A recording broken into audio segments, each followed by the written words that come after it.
రైతన్నల కోసం బీఆర్ఎస్ పోరుబాట పట్టింది. సూర్యాపేటలో మాజీ మంత్రి ఎమ్మెల్యే జగదీష్ రెడ్డి ఆధ్వర్యంలో రైతు దీక్ష జరిగింది. అన్నదాతలకు న్యాయం జరిగే వరకు కాంగ్రెస్ ప్రభుత్వం దిగివచ్చే వరకు పోరుబాట వీడేది లేదని జగదీష్ రెడ్డి స్పష్టం చేశారు.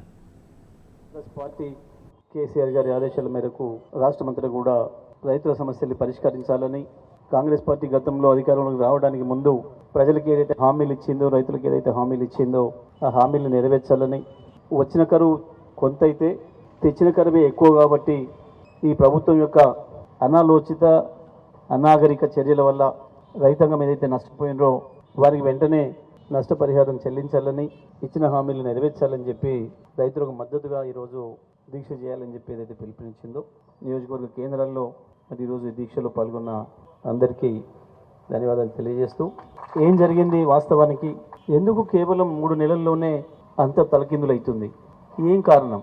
నిజంగానే ప్రభుత్వాలు మారడం అనేది సహజమైన విషయం, మారుతాయి. ప్రజాస్వామిక దేశంలో తప్పకుండా ప్రజలకి ఆకాంక్షలు ఉంటాయి. రాజకీయ పార్టీలు తప్పకుండా మేనిఫెస్టోలు ఇవ్వాలి, ప్రజలకు ఎన్నికల్లో వాళ్ళకు ఓటు వేస్తే, వాళ్ళని గెలిపిస్తే, వాళ్ళకి అధికారం ఇస్తే ఏం చేస్తారో చెప్పాలి. కాబట్టి చెప్తాయి అన్ని పార్టీలు కూడా. అది చెప్పేటప్పుడు కాస్త జ్ఞానం ఉన్నవాళ్ళు, కాస్త బాధ్యత ఉన్నవాళ్ళు, నిజంగా అమలు చేయాలి ప్రజల కొరకు అని చెప్పి ఆలోచన ఉన్నవాళ్ళు జాగ్రత్తగా ఆలోచించి, ఆర్థిక పరిస్థితులను ఆలోచించి హామీలు ఇస్తారు, మేనిఫెస్టోలు ఇస్తారు. కానీ దురదృష్టవశాత్తు ఈ మధ్యకాలంలో కాంగ్రెస్ పార్టీ ఈ దేశంలో అనేక రాష్ట్రాలలో అలవిగాని హామీలు, సాధ్యం కాదు అని తెలిసిన హామీలు, ఏదో ఒకటి చెప్పి ఓటు వేయించుకుంటే చాలు, మనం ఒక్కసారి అధికారంలోకి వస్తే చాలే అని చెప్పేసి ఒక భావనతోని అడ్డగోలుగా హామీలు ఇచ్చి ప్రజల్ని మోసం చేసే పని మొదలుపెట్టింది ఈ దేశంలో.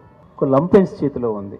ఎంత దుర్మార్గంగా ప్రవర్తిస్తున్నారంటే, గత 15 రోజులు 2 నెలలుగా రైతులు మొత్తుకుంటున్నారు, మాకు నీళ్లు ఉన్నాయి, అవకాశం ఉంది. నాగార్జున సాగర్లో గతంలో ఈ లెవెల్ ఉన్నదానికంటే తక్కువ నాడు కూడా కేసీఆర్ గారు ఉన్ననాడు నీళ్ళు ఇచ్చారు. మాకు ఒక తడి 2 తడులు నీళ్ళు ఇస్తే మేము బతికిపోతాం, 1,00,000 ఎకరాలలో మేము పెట్టుబడులు పెట్టినాం, మా పెట్టుబడులు బయటపడతాయని చెప్పి మరొక వైపు కాళేశ్వరం కట్టి చూపించి 4 ఏళ్ళు నీళ్ళు ఇచ్చి అన్ని దారులు ఏర్పాటు చేసిపోయారు కేసీఆర్ గారు.